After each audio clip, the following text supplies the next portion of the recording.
Alex, you're obviously involved with the FWA in terms of the creative side of things. So taking on board all of those things, what will the FWA be doing? Well, I can tell you, actually, as these guys were saying it, I was thinking, wow, I didn't know what my point was until Chris spoke, and actually I can tell you what we're doing.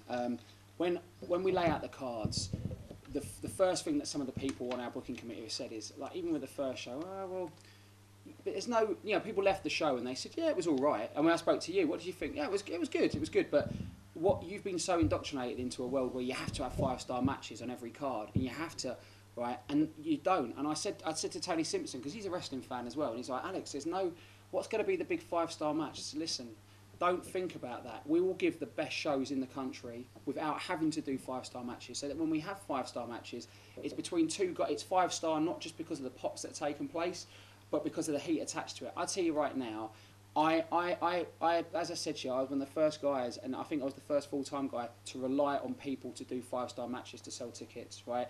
And here's the problem that you face. Eventually, there's only so many combinations of matches you can do for 5 stars before you start having to fly in people from outside to do 5 stars. And there's only so many combinations of people that you can do that with. And there's only so many people that you can do that with until they get boring to the audience. And what happens is you just end up in a situation where nobody's really got over something that lasts. A pop is something that fades very quickly. And I think what we're going to do is make sure the guys, we're going to support the guys by saying, look, we don't want you to set the bar massively high. You can still have an awesome match. But some people will be watching this and go, oh, well, that means there's going to be no 5-star matches. No, it doesn't mean that at all. It means that what you're going to see is going to be different, which in some ways, I was there at British Uprising 1, right, when Jody Fleisch did his, not as close as Fleisch was, not as close. But if you watch that back on, our top 100 moments and the reaction, right, the FWA or the holy shit, whatever it was real.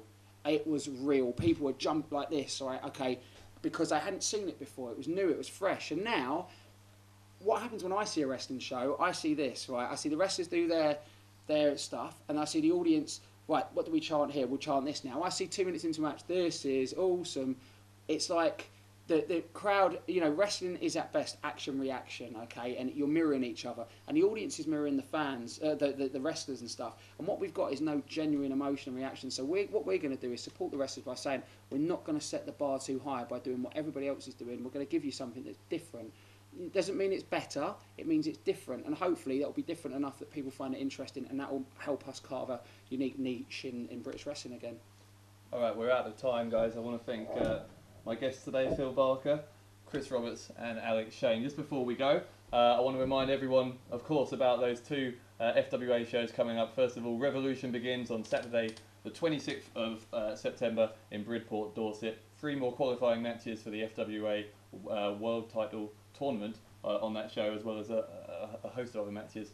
And then a week later, October the 3rd, Carpe Diem, as FWA returns to the Broxbourne Civic Hall, and the tournament proper begins that day. So check out fwauk.com for more information on both of those shows, and if you want to buy tickets, you can do it online there as well.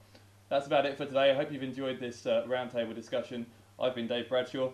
Thanks for tuning in.